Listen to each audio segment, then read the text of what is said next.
Right, my people, to Pro Max today in Biafra land as the indigenous people of Biafra. Yes, as the Biafra Liberation Army has lost a member, the IPOB has lost a member in hot, fresh attack. Yes, the Prime Minister Simon Ekpa has also blown hot, has also reacted to this with immediate effect. All right, my people, without further ado, we'll be going into the details of this news. Remember, we are your one and only Let's Talk TV. All right, tension has risen in Biafra land as another violent confrontation between the security forces, the zoo terrorists, and the Biafra Liberation Army. The indigenous people of Biafra have left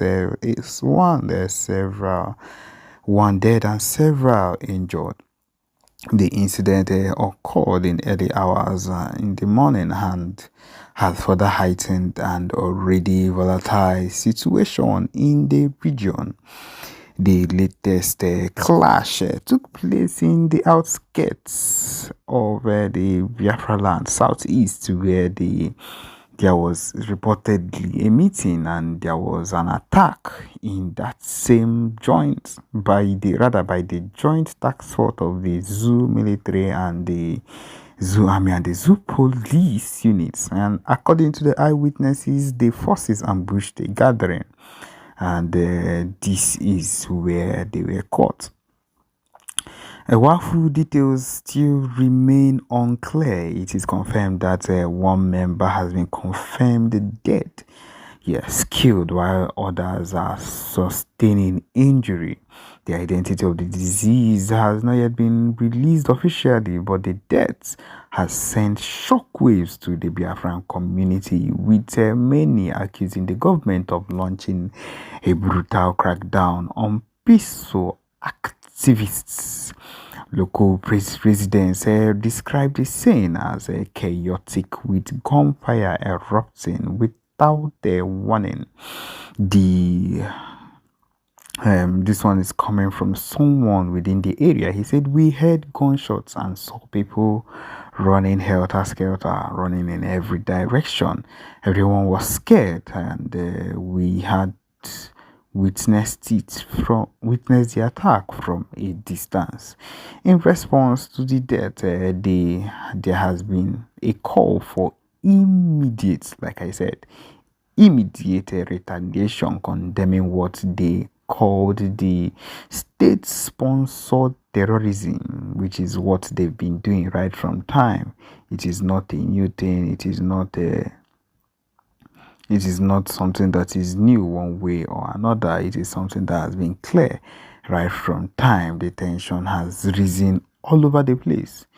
Of course, CPM Ekpa has come out in a fiery broadcast and has blown hot, lashed out at the zoo authorities and vowed retribution over the deaths of the member. Ekpa, who has gained a full-time reputation for his hardline stance on the Biafra independence, condemned the zoo government for what they did, a cowardly and unprovoked attack on his people. He has come out and has said that this particular Black Day will not be forgotten at any point in time, but had declared in a live stream, which of course is being followed by thousands of his supporters and followers. The blood of these fallen heroes will not be in vain. The Nigerian government must answer for their crimes. We will continue to resist this occupation and we will not rest until Biafra is free. Ekpa's words have further inflamed and caused more reaction. The zoo government has yet to officially make a statement on the latest clash, but sources within the military have defended the action. Of course, that is what they will see as a necessary response to the group they consider a threat to national security. But my people, they consider these people a national threat to national security, while there are others, their own people, causing more mayhem than you would ever think of in your entire life, and they've not seen it, they've not looked at it as as national security cause.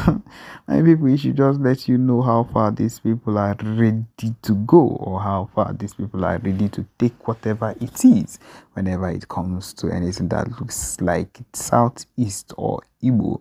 Shows how backward they are and how far they would go to do anything. Code of conduct for the people and the functionaries as directed by the peoples of Biafra, which contribute to and inform a future national constitution. And it says, which contribute to and inform a future national constitution. Are you paying attention, my wonderful people of Biafra? This is very, very important. And now let's move to another page. The importance of what I'm doing now, the importance of what I'm doing now is to show you who is wrong or who is right and where you are supposed to stand. Are you paying attention? And who has come to destroy what we are doing? Who has come to destroy our freedom? We are talking about who, what I'm doing. I'm not here to explain to you about any human being. What I'm doing now will show you who has come to destroy our freedom. Now listen. Second, in addition, the charter has provided the platform for the formation of Biafra Republic Government in Exile, Brgie, and Biafra de facto government, BDFG, to serve the nation and people of Biafra during the period that Biafra is under the occupation of Nigeria. Are you paying attention? Can I translate here in Igbo? Do you want me to be translating it in Igbo when I read? But remember, we haven't even gotten to the main point. Listen and pay attention. Organization of charter. This document is sectionalized into A, Biafra Charter Authorization; B, the federal structure of Biafra; C, the charter constituting the government of the Federation of Biafra; the charter constituting the government of the Federation of Biafra; D, the declaration of 9 basic laws; and E, amendments. E is amendment. Now, listen. Biafra Charter Authorization. Biafra Charter Authorization. Whereas the peoples and nation of Biafra and their land and property find themselves under physical, sociological, political, economic, and physiological subjugation since the 1914 amalgamation of the Southern and Northern Protectorates, and has continued under different political dispensations by the state of Nigeria. In particular, since 1970, a state of occupation by Nigeria of Biafra has existed and continues to exist with indiscriminate indiscriminate killings of Biafra people, forceful disappearance of Biafra people, unlawful invasion, destruction of properties, homes and businesses, government-sponsored invasion of indigenous communities, and being aided by the military, police, and other security agencies with the main objectives of ethnic cleansing, land grabbing, and Islamization. Now, unwilling to continue to live under such stifling servitude while suffering such indignities as are inappropriate for human beings, Biafrans are determined to exercise their natural and legal rights to freedom and liberty. Listen and listen very good, because I'm coming to your doorsteps.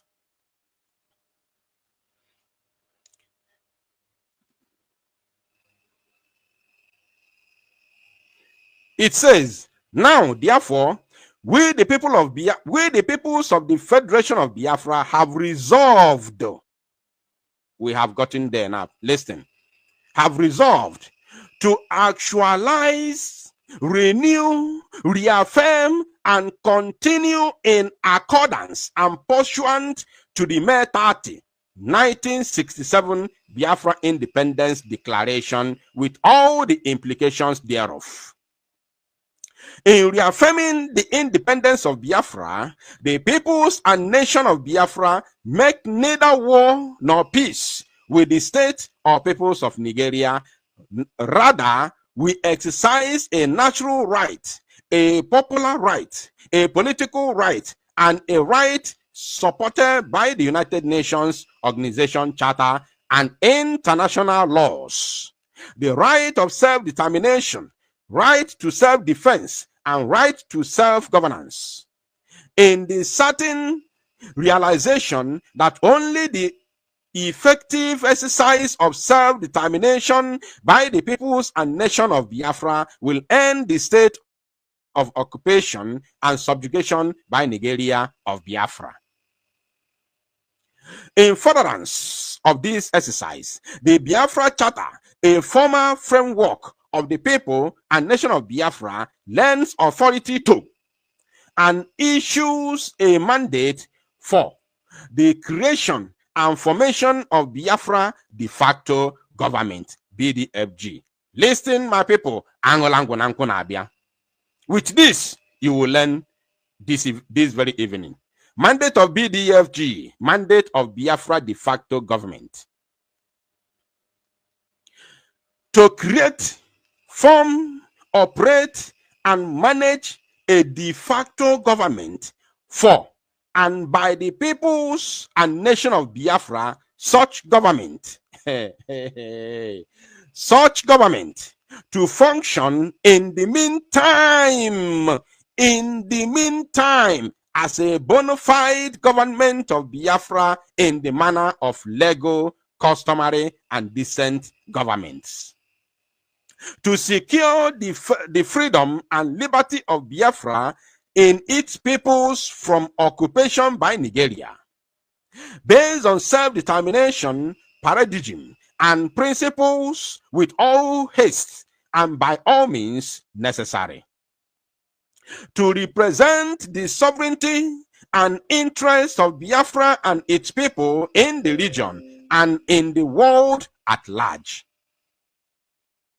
To project the sovereignty, independence, and humanity of Biafra and its people at all times. Now, pay attention. We have gotten now to the main case that we are treating today.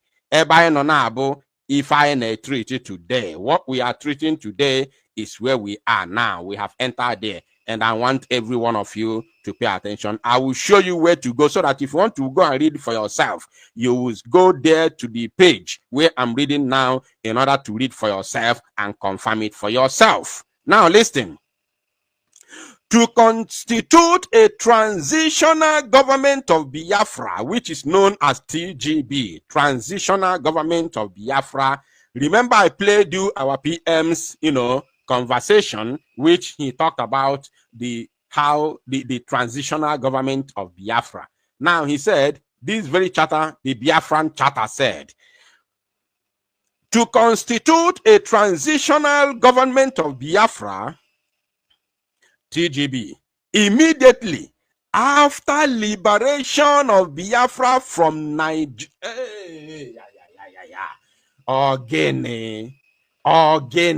Now, to constitute a transitional government of Biafra known as TGB immediately after liberation of Biafra from Nigeria for a specified and finite duration not to exceed 4 years. My people, I want you to reason today. If today happens to be the only day you can reason, please utilize today to reason, because what Nigeria has come to do is to destroy us completely. After the arrest of our prime minister, Nigeria came to destroy us within. So I want you to reason. Follow this very,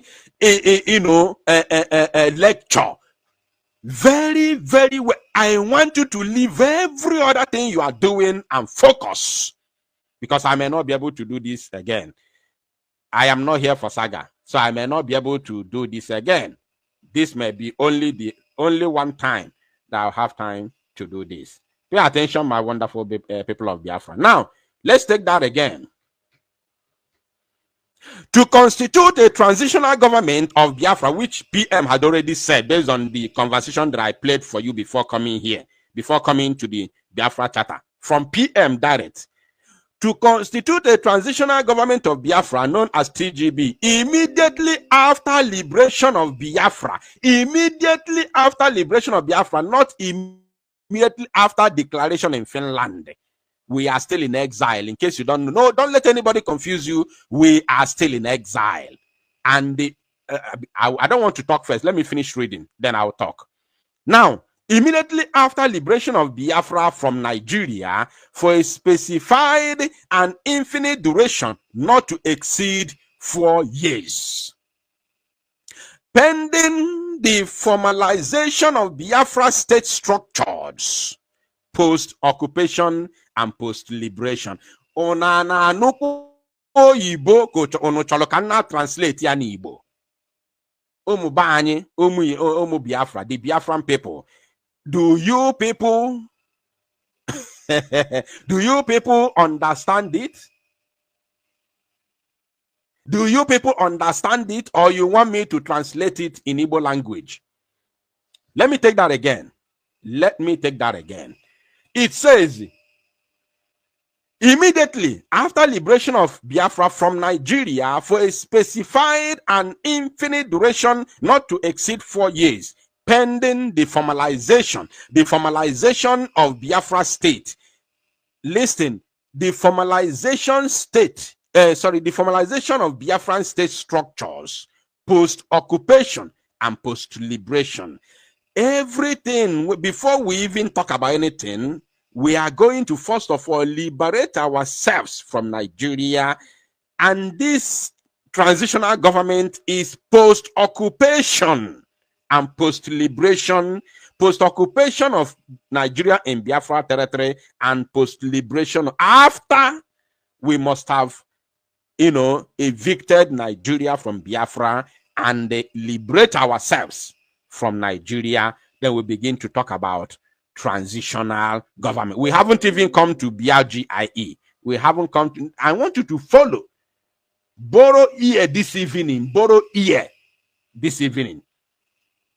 Borrow ear this evening. I know the reason I said that. Not for insult. I know the reason I said that. Now, to secure Biafra people and its territory, the Biafra Republic government in exile has formed and deployed the Biafra Liberation Army, BLA, Biafra Resistance Fighters, BRF, and Biafra Air Force, Biafra Navy, the Black Marines, and the Dragon Fighters Marine. Structures of BDFG. The Biafra de facto government shall consist of 2 arms. Now, Ugo Ebelugonambawu, and I want everybody to listen. Ugo Ebelugonambawu. Now, the functions of BDFG, Biafra de facto government in the homeland. Now, the Biafra de facto government shall consist of 2 arms. A Biafra Republic government in exile, BRGIE, which is number 1, based outside of Biafra. Remember, the Biafra government consists 2 arms. Number 1 is BRGIE, which is based outside of Biafra. And number 2, a Biafra government within Biafra, to be known as Biafra Republic government in the homeland, known as BRGH. Biafra Republic government in the homeland. Now, both arms shall function in tight coordination and in harmony with the BRGIA in the apex role. The BRGIA will be in the apex role, which is Biafra Republic government in exile, will be in the apex role, because every decision and things we will be doing will come from BRGIA down to de facto in the homeland. Right? Now let's continue. Functions of BDFG. The sole function of Biafra Republic Government in Exile and Biafra de facto government is to carry out the mandate of the Biafra de facto government as stated in the Biafra Charter Authorization. BLGIE shall respect laws of host communities in furtherance of this mandate. BLGIE shall respect international laws dealing with self-determination and protection of human rights and rely in particular on the Geneva Convention's Protocol 2. BDFG, Biafra de facto government in homeland will work with our peoples at home. Will work with our peoples at home in Biafra territory and in Niger.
Remain adamant that he probably is not going to allow this. He said the unity of Nigeria is non-negotiable.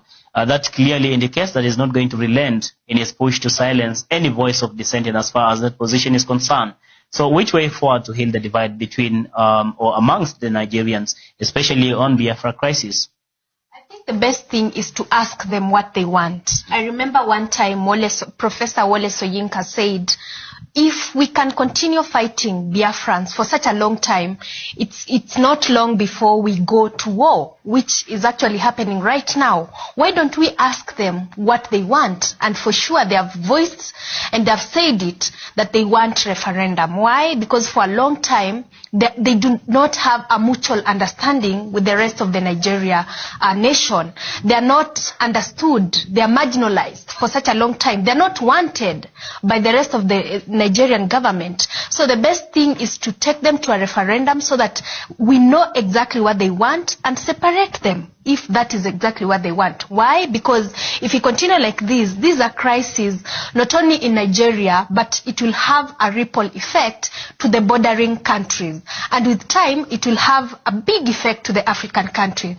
As I'm talking, Africa has the largest immigrants to the world. It has the largest refugees to the rest of the continents. Why is that so? It's because of such crises that we can see in Biafra and Amazonia and other countries like Sudan. So I think before we even move forward, it's very important that we give or they're given referendum. From there, they can be able to sort out the rest of the challenges. And it's quite unfortunate because we have diplomatic missions in Nigeria. Why can't they take that issue with them and sort it out? Why are they quiet? Why is the world quiet when Biafrans are suffering? Why is the world quiet when we know very well that such issues can affect the whole of the whole of the African continent? It's quite sad, and that's why as Punchline Africa TV will continue talking to the world and saying that these people need a referendum. They're not needed. If you honestly you don't need me in your space,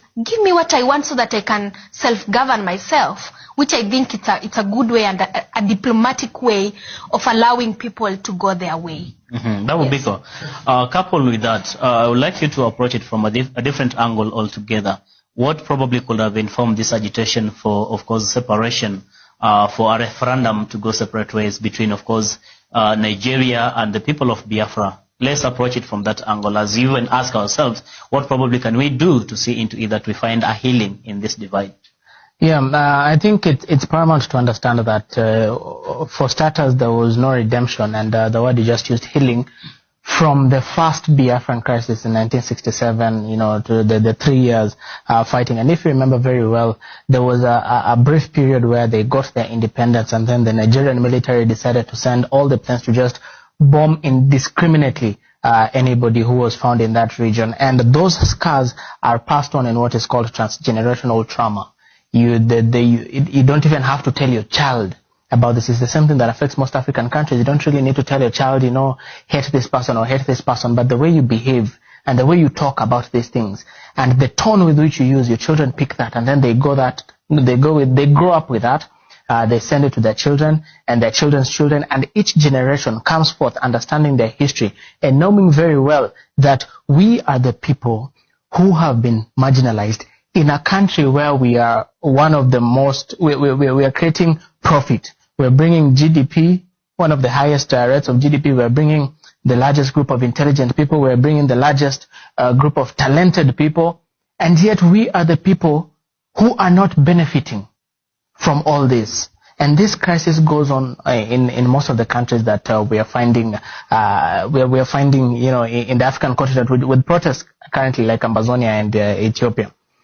If you bring in another angle of...